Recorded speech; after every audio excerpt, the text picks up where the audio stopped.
আসসালামু আলাইকুম দর্শক, সবাইকে আমন্ত্রণ জানাচ্ছি বাংলা লাইভে। আপনাদের সাথে আমি যুক্ত আছি আমার সাথে ক্যামেরা আছেন। দর্শক, আপনারা জানেন সিলেটে স্বশাসন চলছে, এলাকাভিত্তিক যে বিদ্যুতের যে লোডশেডিং সেই লোডশেডিং চলছে, সেইটি আসলে ওয়েবসাইটে কীভাবে দেখছেন সে বিষয়টি নিয়ে আজকে আমরা আপনাদের সাথে কথা বলবো। এইমাত্র দেখলেন আপনারা যে বিদ্যুতের যে এলাকাভিত্তিক লোডশেডিংয়ের যে বিদ্যুৎ, সেই বিদ্যুতের যে লোডশেডিংটা হয়ে গেল। আমি আজকাল সিলেটের একটি সবচেয়ে পুরাতন এবং পরিচিত একটি শপিং মল, যেটি হচ্ছে হাসান মার্কেট। হাসান মার্কেটের সামনে আছি। আমি এখানে জনাব হাজি রইস আলী যে সভাপতি, ওনার সাথে আমরা কথা জানার চেষ্টা করবো আসলে এই যে এলাকাভিত্তিক যে বিদ্যুতের যে লোডশেডিংয়ের যে বিষয়টি তারা আসলে কীভাবে দেখছেন বা তারা ব্যবসায়ীতে এইগুলা কীভাবে সমস্যা করছে। আসসালামু আলাইকুম। এলাকাভিত্তিক যে লোডশেডিংটা হচ্ছে সেটি আসলে আপনারা কীভাবে দেখছেন বা আপনাদের ব্যবসা কীভাবে? আমরা তো সরকারের যে আইন করছে 8টার থেকে আমরা বন্ধ রাখছি, কিন্তু এরপরেও লোডশেডিং তো আর কমছে না।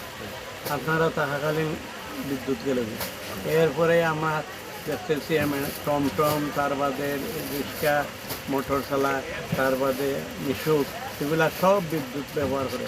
এরা এই বিদ্যুৎ ব্যবহার করার কারণে আমরা ক্ষতিগ্রস্ত আছি ব্যবসায়ী। আমরা ছোটোখাটো মার্কেটও আছি, আমরা লোকে কর্মচারী 2-3 করে অনেক দোকানও আছে। তারাও এসার নামাজ হয় 8:30টার সময়, আমরা আসাদ বন্ধ হয়ে হয়তো নামাজে দিত। আমরা আশা করি সরকারে যদি খেয়াল রাখা, যেখানে লোডশেডিং ওর যেদিকে এইদিকেই খেয়াল রাখা উচিত। আমরা তো সরকারের যে কথাটা কইছেন আমরা মানিয়ে নিচ্ছি। সেটাতে 8টার সময় আপনাদের যে বন্ধ করা হয় সেটাতে ব্যবসায়ী যে ক্ষতি হয়, যেটা এখন দর্শন লাগে তো মানতে হয়। সরকারে আইন করছে আমরা মানি আছি। সরকারের খেয়াল করা দরকার, অবৈধভাবে যারা বিদ্যুৎ ব্যবহার করে তাদের প্রতি এত খেয়াল রাখা। আপনারা আমরা সাক্ষাৎকার আমার সহসভাপতি আছেন, সদস্য আছেন, হয়ে গেছে নৌকা। আর আমরা আপনাদের ধন্যবাদ দিই, আপনারা যে ঘুরে আইসুন আমরা মার্কেটও। এই পুরাতন মার্কেট পাকিস্তান আমল থেকে এই মার্কেট, এর পরবর্তী অনেক মার্কেট হয়েছে আরও হইব। ধন্যবাদ আপনাদের।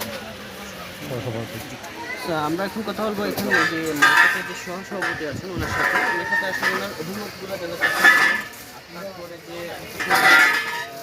বন্ধ করার যে ঘোষণাটা হচ্ছে এটা আসলে ওনারা কীভাবে দেখছেন? আসসালামু আলাইকুম, ধন্যবাদ আপনার বাংলা ভিউ।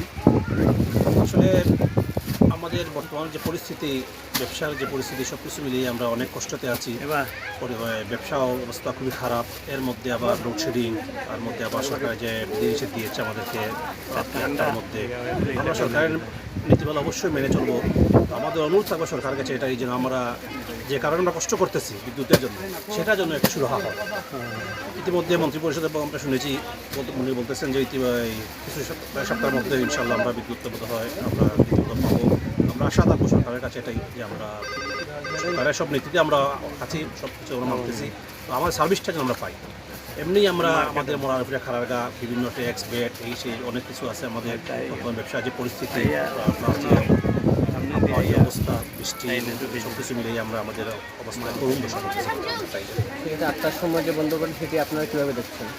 8টার সময় তো মনে করেন যে বর্তমানে যে পরিস্থিতি হিসাবে তো 8টার সময় দেওয়া হয়েছে, সেটা আমরা মেনে নিতে বাধ্য। কারণ আমরা নিজেই দেখতেছি কারেন্টের যে অবস্থা, কারেন্টের যে ক্রাইসিস চলতেছে, সব কিছু মিলিয়ে আমরা বাংলাদেশে হেল্প করছে এটা, সেজন্য আমরাও মানতে বাধ্য। কারণ আমাদের নিজেদের উপরে নিয়েও তো কিছু কথা করার নাই। দর্শক, আপনার যেমনটা দেখছিলেন আসা যাওয়া নিয়ে যে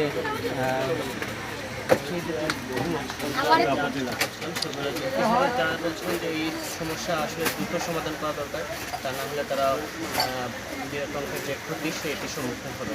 বাংলা লাইভ এখানে শেষ করছি, আগামীতে আবার দেখা হবে। সবাই ভালো থাকুন, সুস্থ থাকুন, বাংলাদেশের সাথেই থাকুন।